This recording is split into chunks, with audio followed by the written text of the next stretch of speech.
मेरा नाम है जयश्री और स्वागत है आपका लाइफ इज़ ब्यूटीफुल की एक और वीडियो में। और आज का दिन थोड़ा सा टेंशन भरा है। वैसे शाम हो चुकी है और दिन ढलने को है, मगर आज का दिन थोड़ा सा टेंशन इसलिए भरा है क्योंकि आज बेबी को लगने वाली है सेकेंड वैक्सीनेशन डोज।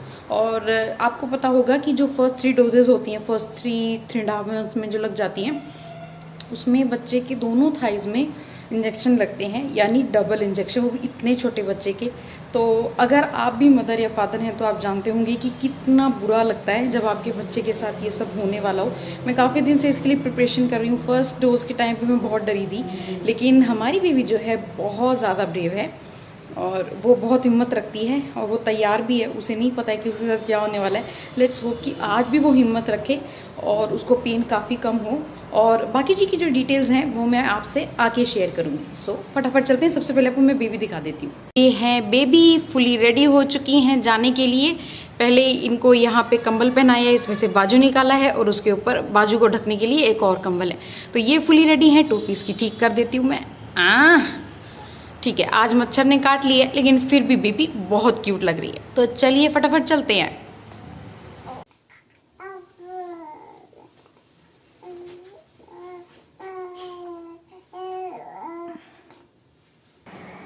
तो ये है आर्या क्लिनिक पहुंचने के बाद। यहाँ पर वो खुद से ही बातें कर रही थी और बहुत ज़्यादा बात कर रही थी। वैक्सीनेशन के बाद जब हम घर पहुंचे तो आर्या को हमने टमी टाइम यानी पेट के बल लेटाया और उसके बाद में वो कुछ इस तरीके से पुशअप्स करने लगी।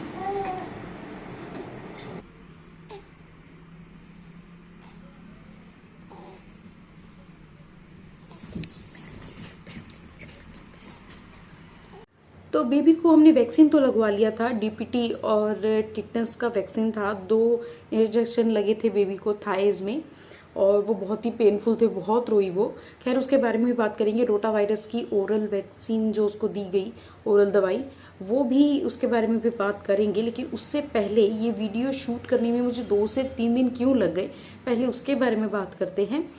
तो जैसे ही हम जिस दिन आए तो उस दिन मैं बहुत ज़्यादा थक गई थी और थकने की वजह से मुझे लगा कि अब मैं खाना खाऊं, बेबी को हैंडल करूं या फिर वीडियो बनाऊं। और अभी भी बेबी उठ रही है धीरे धीरे, मुझे थोड़ा सा झूला हिलाना पड़ेगा। ये देखिए उठ गई है। हो गई मेहनत बर्बाद 1 घंटे की। खैर तो हमने इसको वैक्सीन लगवाने के बाद में जब हम घर आए तो मैंने सोचा कि अब मैं क्या करूं, क्योंकि मैं इतनी ज़्यादा थक गई थी, क्योंकि सर्दी बहुत थी बाहर। तो हमें बहुत प्रिकॉशन रखने पड़े कि इसको सर्दी ना लग जाए, इसको कंबल अच्छे से लपेटना। ऊपर से रो रही थी, ऊपर से जैसे इसकी टांगों में जैसे इंजेक्शन लगा था तो उसको वहाँ पे टच ना हो जाए, तो कई चीज़ों का ध्यान रखना पड़ा। तो उस वजह से हम बहुत थक गए। और सर्दी में वैसे ही मुझे जो है थकान सी हो जाती है और दूर भी है वो थोड़ा सा। तो ये तो थी उस दिन की अपडेट। तो मैंने सोचा कि चलो अगले दिन कर लेंगे। और अगले दिन भी मुझे टाइम नहीं मिल पाया, मैं कोई ना कोई काम करती रही, जैसे अभी मैं कर रही हूँ। देखिए मैं झूला हिला रही हूँ। तो इस तरीके से काम करने पड़ते हैं 2 in 1। और इसी तरीके से सारा दिन चला जाता है, पता भी नहीं चलता, खुद के लिए भी टाइम नहीं मिलता, तो वीडियो तो कैसे ही बनाए इंसान। तो इस तरीके से मैंने सोचा कि कल बना लूँगी, तो वो भी नहीं बन पाई। और शाम होते होते मुझे बहुत ज़्यादा बॉडी पेन होने लगा, मतलब बहुत ज़्यादा, क्योंकि मुझे काफ़ी दिन से जो है बॉडी पेन है और ये शुरू से चलता ही आ रहा है, क्योंकि मुझे कभी बीच में टाइम ही नहीं मिला कि मैं रेस्ट कर सकूं। तो शुरू से लेके अब तक जो चीज़ें चली आ रही हैं वो और बढ़ती जा रही हैं, जिसकी वजह से क्या है कि वो चीज़ें सीवियर होती जाती हैं। इसीलिए मुझे बॉडी बहुत ज़्यादा हो रहा था। मैंने काफ़ी कोशिश करी कि मैं चीज़ों को ठीक करूं, लेकिन नहीं हो सकी वो। और उस रात को मैं बस सो गई। के बाद में जब मैं सुबह उठी तो मुझे शाम को ही लग रहा था, इनफैक्ट एक शाम पहले ही, कि मुझे थोड़ी सी सर्दी हो गई है, क्योंकि पहली सुबह जो है मुझे सर्दी थोड़ी ज़्यादा लग रही थी। और मैं जब नहा के आई उसके बाद में मैंने शायद स्वेटर भी नहीं पहना था, तो इसलिए थोड़ी सी सर्दी लग गई थी मुझे। और वो सर्दी धीरे धीरे बढ़ती हुई रात को बहुत ज़्यादा हो गई, क्योंकि रात को ठंड बहुत ज़्यादा थी। इंदौर में 2-3 दिन से सर्दी बहुत ज़्यादा पड़ रही है। मैं तो बाहर नहीं जाती, लेकिन बाहर से जो भी हमारे हाउस हेल्प आते हैं वो सब बताते हैं कि बहुत ज़्यादा सर्दी है बाहर। मेरे हस्बैंड भी बताते हैं कि बहुत ज़्यादा सर्दी है। तो उस सर्दी की वजह से इफेक्ट थोड़ा घर के अंदर भी पता चलता ही है। तो उस सर्दी की वजह से मुझे थोड़ी और ज़्यादा सर्दी लगने लगी। अभी भी मेरा गला बहुत दुख रहा है बोलते हुए, क्योंकि घर में कोई होता नहीं है बोलने वाला, सिर्फ मैं और बेबी होते हैं, तो इसीलिए मुझे इतना एहसास नहीं होता, लेकिन वीडियो के लिए बोलते हुए थोड़ा सा हो रहा है। तो परसों रात को जब मुझे बहुत ज़्यादा सर्दी होगी और बॉडी बहुत ज़्यादा, मुझे लगा नॉर्मल है, सोने से ठीक हो जाएगा, क्योंकि पिछले 2-2.5 महीने से जब से बेबी हुई है तब से मेरे साथ ऐसा होता रहा है कि मुझे एकदम से एक किसी रात को, या एक रात को स्पेशली रात को जो है थकान बहुत ज़्यादा हो जाती है। फिर उसके बाद मुझे कुछ समझ नहीं आता है, मेरा दिमाग जो है एकदम काम करना बंद कर देता है, एकदम शट डाउन हो जाता है सिस्टम जैसे मेरा। उसके बाद मैं सो जाती हूँ तो ठीक हो जाता है, क्योंकि कुछ दिन पहले 2 से ढाई हफ्ते पहले भी ऐसा ही हुआ था मेरे साथ में। और उसमें ये हुआ था कि मैं बैठी हुई थी और बैठे बैठे मुझे बहुत ज़्यादा सर्दी लगने लगी, जैसे मुझे टाइफाइड में होता था पहले। टाइफाइड में मुझे एकदम से जैसे कम कभी छूटती है, तो बिल्कुल वैसा हो गया था और मुझे लगा कि क्या होगा, बहुत बहुत बुरा हाल था। और मैं घर में बिल्कुल अकेली थी, तो उस टाइम पे बहुत ज़्यादा टेंशन हो गई थी मुझे कि अब क्या होगा, अगर बेबी उठ गई तो फिर मैं कैसे उसको उठा पाऊँगी, क्योंकि मेरे में बिल्कुल भी जान नहीं थी। तो इस तरह का सिनेरियो हो गया था। थैंक गॉड मेरे हस्बैंड आ गए थे टाइम से, और उस चीज़ को हैंडल करने के लिए मैंने मेडिसिन कोई भी नहीं ली थी और मैं सो गई थी। सिर्फ 2 से 2 ढाई घंटे सोने में ही जब मैं रात को उठी लेट नाइट, तो मेरे को काफ़ी अच्छा महसूस हुआ, और तब से मैं 2 ढाई घंटे रेस्ट करके ही मैं दोबारा से काम करने की सिचुएशन में आ गई थी। तो इस तरीके से मेरी तबीयत बार बार ख़राब हो जाती है, और ये मोर फ्रिक्वेंटली अब होने लगा है, क्योंकि जो है सिचुएशन वैसी ही है, लेकिन जो है इंटेंसिटी जो है काम की वो बढ़ती जा रही है, तो उस वजह से थोड़ा सा होता है ये चीज़ें। तो वैसे ही मेरे साथ कल भी होने लगा, और कल मुझे लगा जैसे बुखार है, मेरे से बोला नहीं जा रहा है बिल्कुल भी, लेकिन इस तरीके से होने लगा। और कल मुझे लगा कि लिटरली मुझे बुखार सा है, और कोरोना इतना फैला हुआ है, तो क्या हमें लगा कि शायद कोरोना ना हो, क्योंकि कुछ दिन पहले मेरे हस्बैंड में सेम सिम्टम्स तो मैं नहीं कहूँगी, लेकिन उन्हें भी सर्दी थी। उन्हें थोड़ी सर्दी जल्दी हो जाती है, क्योंकि वो बाहर जाते हैं और ध्यान नहीं रख पाते हैं बिल्कुल भी अपना, तो इस वजह से उन्हें कभी कभी सर्दी जो है ज़्यादा हो जाती है। और सर्दी जब ज़्यादा हो जाती है तो उसका उतना ही ध्यान भी रखना पड़ता है, लेकिन वो ध्यान नहीं रख पाती हैं, तो वो सर्दी जल्दी से ठीक नहीं होती है। इसी कारण उनको सर्दी हुई, उसके बाद में जो है उन्हें लगा कि मुझ में भी ये सिम्टम्स हैं, हालांकि मुझ में वो सिम्टम्स नहीं है, मैं पहले से बेटर हूँ, ज़ुकाम भी बेटर है और मेरे को बुखार भी नहीं है, और मैंने एक ही दवाई ली थी कल रात को इसकी। तो हमें लगा कि शायद कोविड ना हो, क्योंकि कोविड इतना फैल रहा है, और ऊपर से मेरे हस्बैंड बाहर जाते हैं, तो हो सकता है कि वहाँ से आ गया हो, लेकिन ऐसा मुझे नहीं लगता है, क्योंकि अगर कोविड होता तो उसका सेम सिम्टम्स होते हैं, लेकिन ऐसा कुछ भी नहीं है। तो उसका टेस्ट अगर नेसेसरी होगा तो हम करवाएंगे। और बाकी मैं आपको बता देती हूँ कि इसी वजह से जो है मैं वीडियो बिल्कुल भी नहीं बना पाई, तो आज मैं वो वीडियो बना रही हूँ।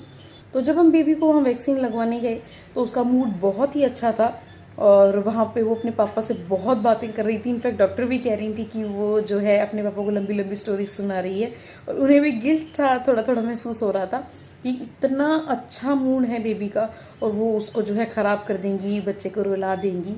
और सच में बहुत बुरा लगता है जब आप अपने बच्चे को जो इंजेक्शन लगवाते हैं।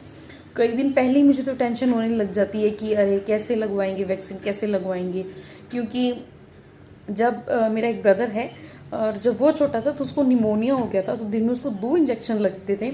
तो जब उसको क्लिनिक लेके जाते थे तो वहाँ पर मैं दूर खड़ी हो जाती थी, और दूर खड़ी होकर जैसे ही उसको इंजेक्शन लगने लगता था मैं अपना जो है फेस टर्न कर लेती थी। और डॉक्टर भी वहाँ मेरा मजाक उड़ाते थे कि बच्चे से ज़्यादा, जो कि इतना छोटा है, उससे ज़्यादा इसको डर लग रहा है, जैसे इसको लगने वाले हो इंजेक्शन। तो मुझे दूसरों का पेन जो है अपने पेन से ज़्यादा बड़ा लगता है, इसलिए थोड़ा सा लगता है, और अपने बच्चे के लिए तो किसी को भी महसूस होगा, तो इसी वजह से मुझे थोड़ा सा बुरा लगता है। लेकिन ये वैक्सीन भी बहुत ज़रूरी है, क्योंकि इससे रिलेटेड जो प्रॉब्लम्स हैं अगर वो बाद में होती हैं तो आपको लगता है कि आपको ये कर लेना चाहिए था, क्योंकि वैक्सीन अभी छोटी है, लेकिन बाद में प्रॉब्लम्स बहुत बड़ी हो जाती हैं। ये बहुत ही अच्छे मूड में थी, उसकी वीडियो मैं आपको दिखा देती हूँ।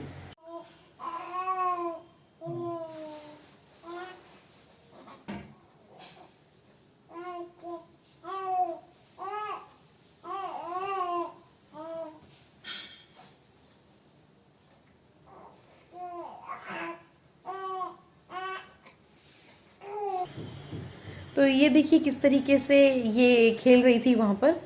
और उसके बाद में जब इसको वैक्सीन लगी तो ये पहले की तरह ही रोई थी। थोड़ा सा पहले इंजेक्शन लगा तो ये थोड़ा रोई थी, और उसके बाद में ये जैसे आजकल कहने लगी है कि नहीं, तो इसको बोलना नहीं आता, पर ये बोलती है नहीं नहीं, ऐसे करके बोलती है। तो उसका मतलब होता है कि नहीं, जो आप काम कर रहे हो वो मत कीजिए। हमारे साथ डेली होता है ये, तो हमें तो पता है, लेकिन वहाँ पे भी कह रही थी। लेकिन पुअर गर्ल, इसकी किसी ने नहीं सुनी और दूसरा इंजेक्शन भी लगा दिया और ये बहुत रोई।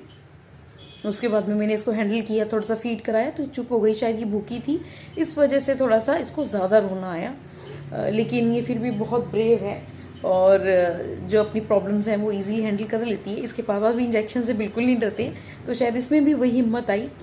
और हम वहाँ पे जब इसको मैं फीड करा रही थी तो वहाँ पर एक और बच्ची को एक कपल लेके आया था। मुझे लगा कि ठीक है, ये लोग रेगुलर सेशन के लिए आए होंगे कुछ दिखाने के लिए। लेकिन जैसे ही वो उसको जो है उस बच्चे को दूसरे रूम में लेके गए तो मुझे लगा कि ओ गॉड, इस बच्चे के साथ भी वही होने वाला है जो मेरी बेबी के साथ हुआ। और वो रियली में जब उसको पहला इंजेक्शन लगा वो बहुत रोई, मुझे बहुत दया आई उस पर भी। और फिर उसके तुरंत बाद उसको दूसरा लगा दिया गया। ओ माय गॉड, बहुत बुरा लगता है, बहुत बुरा लगता है। आई विश इसकी जैसे कोई मेडिसिन होती है, ओरल मेडिसिन, तो वो बहुत ही अच्छा रहता। बट खैर, इसका जो तीसरा सेशन है वो 22 फरवरी का है। आई होप ये अच्छे निकल जाए। और इसके जो है बाकी भी टेस्ट होते हैं जब भी इसको डॉक्टर के पास लेके जाते हैं हम। पहले होता है वेट चेक। वेट इसका जो है 5.8 बताया है डॉक्टर ने विद क्लोथ्स, और अभी विंटर चल रही है तो क्लोथ्स थोड़े से हैवी होते हैं। तो डॉक्टर ने कहा इसका वेट जो है आइडियल है। वो ऐसा इसलिए भी कह रहे थे क्योंकि पिछले काफ़ी दिनों से इसने फार्मूला मिल्क को एकदम रिजेक्ट कर दिया है, और उस वजह से क्या ये बॉटल को बिल्कुल भी नहीं लेती है। चाहे वो मेरी अपनी फीड भी हो, 1-2 बार मैंने चेक किया है तो वैसे ही कर रही है, बिल्कुल भी फीड नहीं लेती है बाहर की बॉटल में, तो बिल्कुल नहीं लेती है। तो इस वजह से हमें लगा कि शायद इसको भूख कम लग रही है, या शायद इसको कोई और प्रॉब्लम ना हो गई हो जिस वजह से इसका वेट कम ना हो जाए। क्योंकि ये जो उम्र होती है, फॉर्मेटिव मंथ्स होते हैं जो, उसमें शुरू के मंथ्स में बहुत ज़रूरी है कि इनका वेट चेक हो, इनकी डाइट कैसे, ये कितने घंटे में खा रहे हैं ये सब चेक हो, और इनके बाकी चीज़ें कि कैसे कैसे मूवमेंट्स करते हैं, क्या क्या करते हैं। क्योंकि एवरी मंथ, एवरी 15 डेज़ भी कई बार तो बच्चे की एक्टिविटीज़ बदलती है, और अगर वैसी एक्टिविटीज़ ना हो तो हो सकता है कि आपके बच्चे की ग्रोथ कुछ हैम्पर हो जाए। तो इसीलिए बहुत ज़रूरी है। तो मैंने उनसे पूछा था कि कहीं इसकी कोई मतलब इसको भूख तो कम नहीं लग रही है। तो डॉक्टर ने इसका वेट चेक किया तो उन्होंने कहा कि आइडियल वेट है। 2 महीने में इसका 2.5 किलो के आसपास, 2.5 तो नहीं, 2-1 किलो के आसपास वजन बढ़ गया है, तो इट्स गुड। अगर ये थी बेबी की हेल्थ अपडेट। और इससे पहले हमने इसको दिसंबर में लगवाया था इंजेक्शन, ये वाली वैक्सीन लगवाई थी।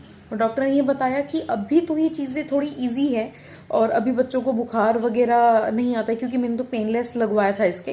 तीनों ये जो डोज हैं ये इसके पेनलेस वाले हैं, और डॉक्टर ने बताया कि इसमें बुखार नहीं आता है और कोई ज़्यादा सिम्टम्स भी नहीं आते। कई बार आ जाते हैं, जिसके लिए उन्होंने हमें एक मेडिसिन भी प्रिस्क्राइब की थी, लेकिन मोस्टली इसमें ऐसा नहीं होता है। और आजकल ये चल पड़ा है कि पेनलेस और पेनफुल वाले अलग अलग होते हैं।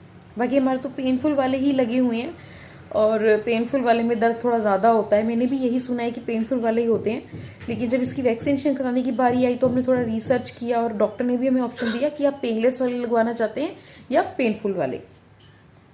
तो हमने उनको बताया कि हम पेनलेस वाले लगवाएंगे। थोड़े से कॉस्टली होते हैं, बाकी इसकी एफिकेसी जैसे जो असर होता है उसमें कोई भी फ़र्क नहीं होता है, वो बराबर का असर होता है। कई बार हमें लगता है कि दर्द ज़्यादा होने पे उससे बच्चों को असर ज़्यादा होता है, ऐसा कुछ भी नहीं होता है। आप किसी भी डॉक्टर से पूछ सकते हैं, ऐसा कुछ भी नहीं होता है। पेनफुल वाले लगवाएं चाहे पेनलेस वाले, बस थोड़ा सा इसकी कॉस्ट ज़्यादा होती है, बाकी ऐसी कोई दिक्कत नहीं होती है। आप चाहें तो कोई भी लगवा सकते हैं, इसमें कोई प्रॉब्लम नहीं है। बस ये बात है कि इससे बच्चा इजीली रिकवर कर जाता है, नहीं तो जब बच्चों को बुखार वगैरह होता है, दर्द होता है, तो वो बहुत परेशान हो जाते हैं। तो अपने बच्चे को इन सब चीज़ों से बचाने के लिए हमने पेनलेस लगवाया।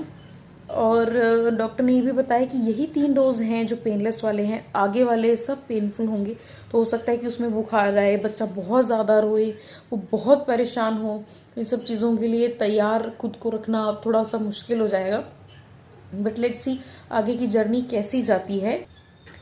तो ये थी बेबी की हेल्थ अपडेट। अगर आप इस तरह की और वीडियोस देखना चाहते हैं तो मेरे चैनल को लाइक, शेयर और सब्सक्राइब ज़रूर कीजिएगा।